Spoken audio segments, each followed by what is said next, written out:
Welcome back to MVM. Today we're going to do a preview. This one is for 100 Torii. It's from Pencil First Games from designer Scott Caputo, who's also done Whistle Stop and Sorcerer City. Yeah. It is a 1 to 4 player game in which you are building a garden and using Torii gates in order to score victory points. And of course, with any Scott Caputo game, or a lot of them that you know of, you're going to be laying tiles in this game. You're going to be building a communal garden and hopefully scoring along the way. All right, so this is a prototype. However, what you're seeing here is pretty much final components. Make sure you guys go to the Kickstarter page to see everything that's going to be offered with the Kickstarter campaign. All right, let's start talking about the game.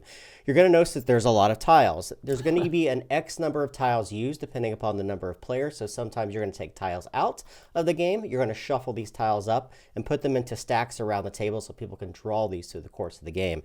Everyone's going to start with 2 random tiles in front of them. Again, these are hidden from the other players, so only you are going to know the information on them. When you look at the anatomy of a tile, it's going to have paths on it. Sometimes they're going to have Torii gates and either a combination of blue or red gates. We'll talk about the importance of those.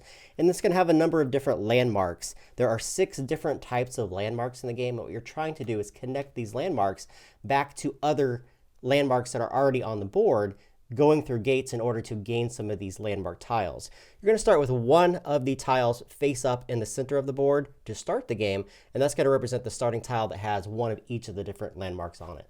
Yeah, as you build this garden, you're trying to create the best journey for you, the player, and walking through the garden underneath gates, looking at things along the way, and hopefully scoring points. Like Jeremy said, the start tile is going to have one of each of the landmark icons, but as you add them to the garden, you're going to be tracing steps back, hopefully connecting garden or landmark types and scoring a lot of points. Each player is also going to start with 2 coins. These coins, in conjunction with landmark tiles, can be spent in order to get help from a lot of the different people that are also roaming the garden.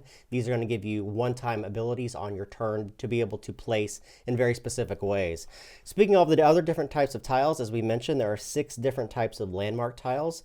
These can be collected and then turned in order to gain some of the larger landmark tiles. Everything that you see here, including landmark tiles, the characters, and the achievements, have victory points on them. So what you're trying to do is gather these, turn them in order to exchange them for victory points through the course of the game. Yeah, this is all about collecting as many of those achievement tiles, and there's a number of different ways of doing that. It's not just about laying the tiles, it's also about getting help from those characters. When you look at any of these different types of tiles, most of them are double-sided, meaning that the first time you collected 5 of the dog statues, you can trade them in to get 5 victory points. The next time you do it, you're simply going to turn this over to gather 10.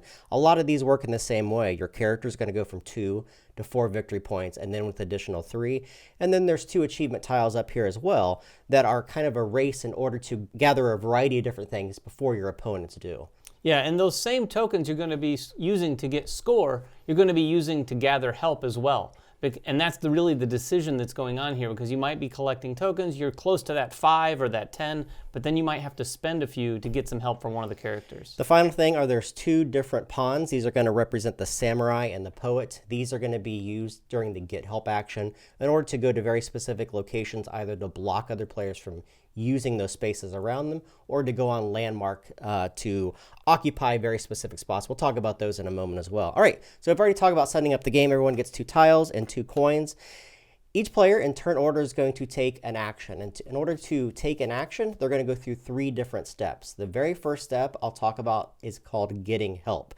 They're allowed to expend some of their coins in conjunction with any of the landmark tiles that they've gathered in order to use some of the different people that are roaming the garden. You have the vendor, the samurai, the poet, the geisha, and then also the gardener. All of these different people are going to allow you to do very specific things in the garden.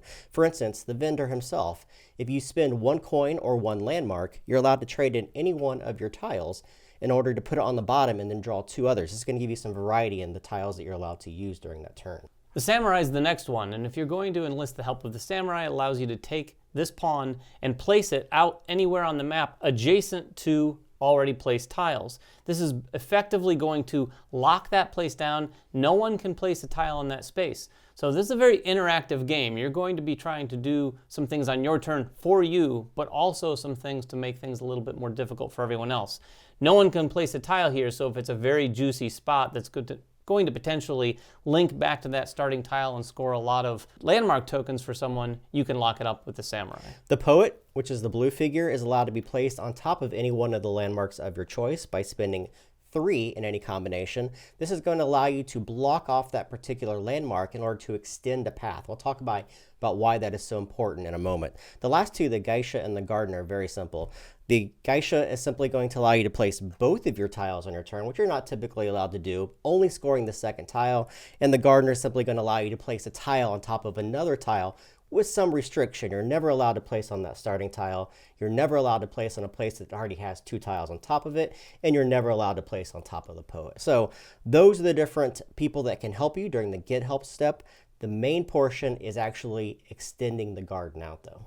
And remember too, when you do get help from a character, you're able to claim one of these tiles associated with the character. The first time you get help from a character, you're going to claim the 2 side.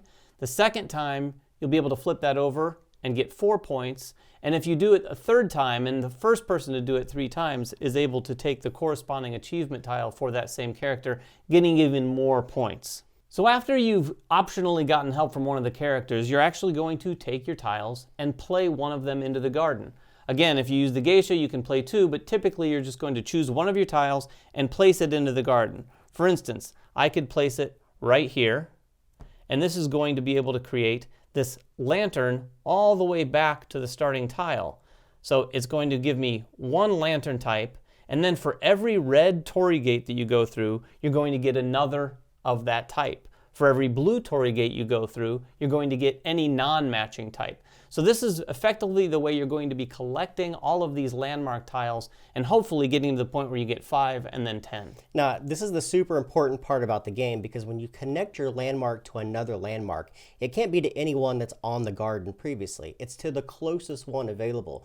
So you're going to have to look around the board and try to position that tile in the best possible way.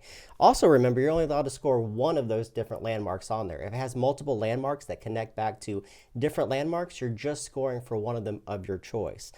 When you collect those landmarks, you're allowed to put them into your pool and then turn them in as well, just as you did with your gardener tiles. If you have 5 of any type, you're allowed to collect those 5 landmark tile and take it to your side, putting those back into the supply. The second time that you collect another 5 of that type, you're going to take that tile that you have previously and again, flip that over to the other side. Now there's some achievement tiles up here as well. There's 2 different types. There's one that allows you to get 5 victory points the moment that you have 5 of each different landmark, which is pretty hard to do. And the second type is the moment you have 10 of 3 different types, you're allowed to collect another 5 victory points, and these are both races as well. The first person to do this for each of these is going to get 5 victory points, and the second person will only gain 3. Yeah, and there's one more thing you're going to be looking for as you build out the garden. In addition to what we just described by connecting back to the closest landmark icon, you're going to be able to potentially create these little enclosures of the path. These aren't going to connect to anything except make a small little section, or maybe even a little bit longer. When you do that, and it includes at least 2 different icons, and they don't have to be the same icon, they could be, you're going to be able to take the enclosure token. This is another one of those things like the character tokens that you can collect. It has a 2-side, a 4-side, and then if you do it a third time, you can collect the additional points for that. Also, if it does have the same icon, you're able to collect those just as you would normally. At the end of your turn, you're simply going to draw back up to 2 tiles if you've used both of them, and then it's going to go to the next player's turn. You're going to keep doing this round after round, or turn after turn, until one player draws the last tile.